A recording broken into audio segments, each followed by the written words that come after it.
Indonesia 100 tahun yang lalu. Sebuah artikel yang dimuat di Surat Kabar tahun 1925 yang dibuat oleh Dr. P.V. van Steen Schalevens, yaitu seorang inspektur Dinas Purbakala Hindia Belanda pada masa itu. Artikel ini berjudul Sumatera di Zaman Kuno dan maknanya bagi prasejarah dan arkeologi. Setelah melalui masa panjang perebutan kekuasaan yang berlangsung hingga pertengahan abad ke-7, hubungan antara Sumatera dan Jawa mulai berubah. Pada masa itu, seolah-olah Asia Tenggara terbagi menjadi dua wilayah pengaruh. Pulau Sunda, Sumatera, dan daratan Asia Tenggara berada di bawah pengaruh Sriwijaya. Sementara Jawa Tengah, Jawa Timur, Kalimantan, serta bagian timur Nusantara berada di bawah pengaruh Jawa. Pembagian pengaruh ini tentu berlaku sejauh kedua kerajaan itu cukup kuat untuk mempertahankannya. Keadaan tersebut diperkirakan berlangsung sekitar 2 abad, walau sejarah Jawa pada masa itu masih samar dan mungkin saja penemuan baru di masa depan akan mengubah pemahaman ini.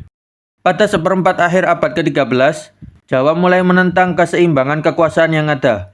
Sebuah ekspedisi dikirim bukan langsung untuk menyerang Sriwijaya, tetapi untuk menaklukkan salah satu daerah bawahnya di Sumatera, yaitu Kerajaan Melayu yang kemungkinan mencakup wilayah aliran sungai Batanghari.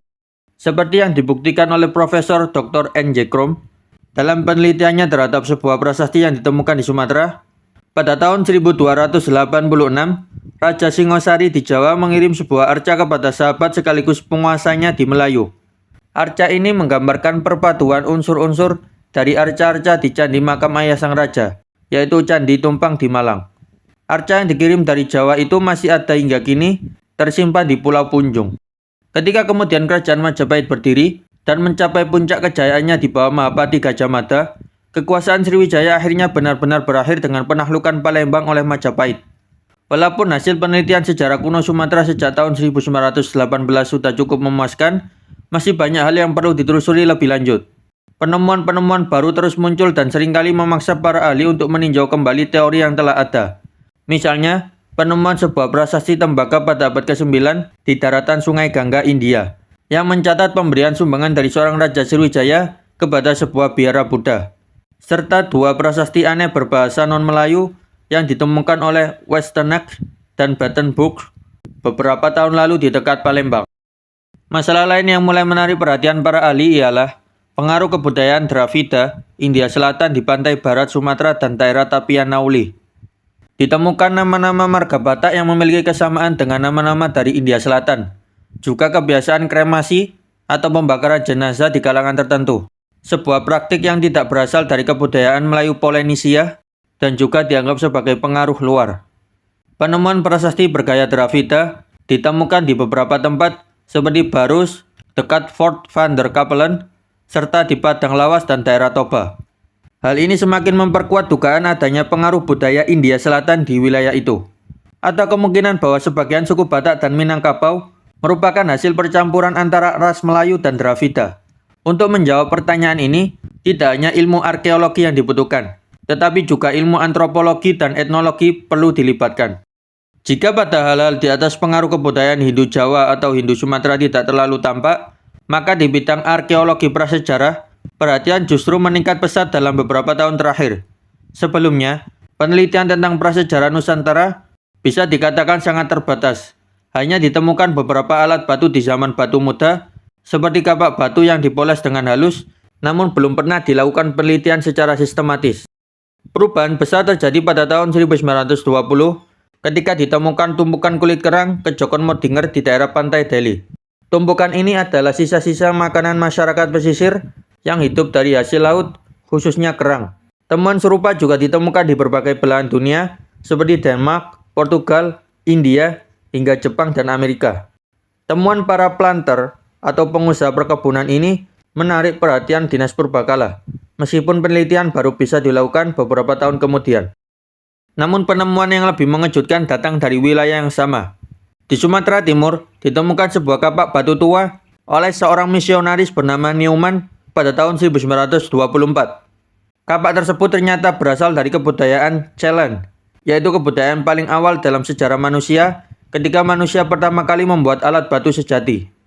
Sayangnya, karena kapak itu ditemukan dalam tanah yang sudah bergeser, sulit untuk menentukan usia pastinya. Di Eropa, Alat seperti itu diperkirakan berumur sekitar 150.000 tahun. Sedangkan di India, ditemukan bersama fosil hewan purba dalam lapisan tanah yang berusia sekitar 400.000 tahun. Menariknya, alat serupa masih digunakan oleh suku Tasman di Australia hingga sekitar 80 tahun lalu.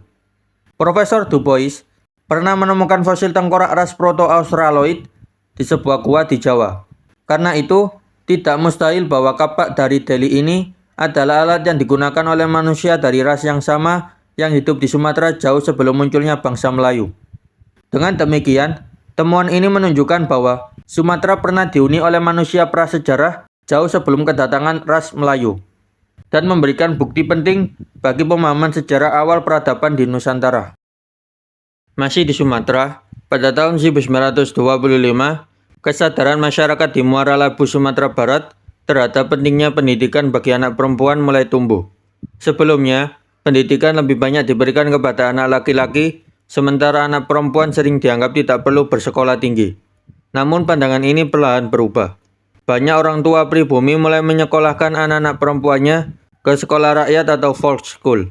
Di sekolah rakyat tersebut, jumlah siswi meningkat pesat, dan selain mengikuti pelajaran umum, mereka juga belajar keterampilan tangan seperti menjahit dan merajut di kursus sore hari. Di Muara Labu pada saat itu, tercatat ada 61 anak perempuan yang mengikuti kursus keterampilan khusus ini. Kesadaran ini juga mendorong munculnya gagasan untuk mendirikan sekolah lanjutan bagi perempuan atau Meijers Scope School. Sekolah ini diharapkan dapat memberikan pendidikan yang lebih tinggi daripada sekolah rakyat. Usulan pendirian sekolah tersebut telah diajukan kepada pemerintah kolonial. Meskipun pada waktu itu, keputusan resmi dari pemerintah kolonial belum juga dikeluarkan. Kita berpindah ke Pekalongan, melanjutkan berita di episode 15, 16, dan 18 tentang pasar tahunan di Pekalongan tahun 1925. Pada tanggal 8 September pagi hari, yang merupakan hari terakhir pasar tahunan, diadakan pertemuan yang dipimpin oleh Residen Jasper bersama para pengelola pasar tahunan serta panitia promosi dan perwakilan. Dalam pertemuan itu, dibahas pengiriman barang-barang yang belum terjual. Beberapa hasil kerajinan tangan akan dikirim untuk dipamerkan di pasar tahunan yang akan diselenggarakan di Tegal pada bulan Oktober. Sore harinya, pertandingan sepak bola kembali digelar antara tim Tor dan Anasar yang diperkuat oleh pemain dari THH Pekalongan, sebuah klub sepak bola besar di Pekalongan. Pertandingan berlangsung sengit dan penuh semangat.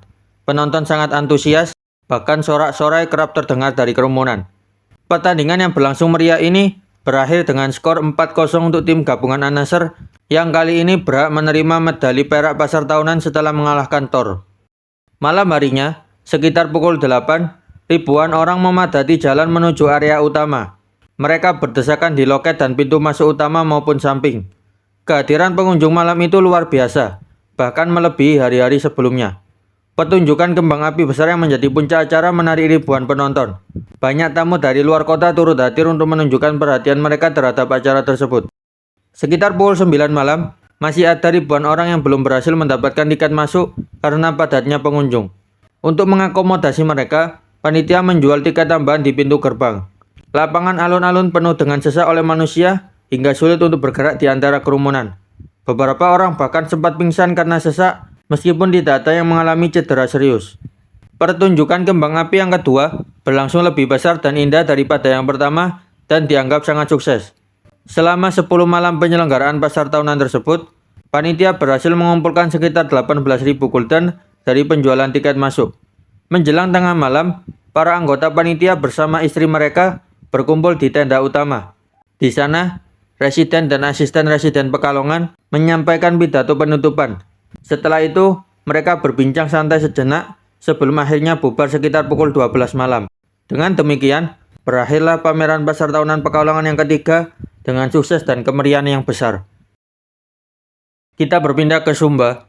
Pada tanggal 10 September 1925, pemerintah kolonial Hindia Belanda menunjukkan perhatian terhadap peningkatan kualitas hewan ternak, khususnya kuda di Pulau Jawa. Untuk mewujudkan hal tersebut, Departemen Pertanian menugaskan seorang dokter hewan pemerintah bernama Kus dari Batavia. Ia dikirim ke Pulau Sumba dengan tujuan membeli kuda betina dan jantan yang dianggap memiliki kualitas baik untuk dikembangkan di Pulau Jawa. Tuan Kus melakukan perjalanan ke Sumba menggunakan kapal uap bernama The Clerk. Kita berpindah ke Batavia. Pada tanggal 10 September 1925, dilaporkan bahwa Tuan Surmont, seorang ahli botani dari Departemen Pertanian Kepulauan Fiji, tiba di Batavia. Ia akan melakukan perjalanan ke daerah selatan Gombong, Jawa Tengah untuk meneliti penyakit yang menyerang pohon kelapa. Penelitian ini menjadi bagian dari upaya memahami dan mengatasi masalah pertanian di wilayah tersebut.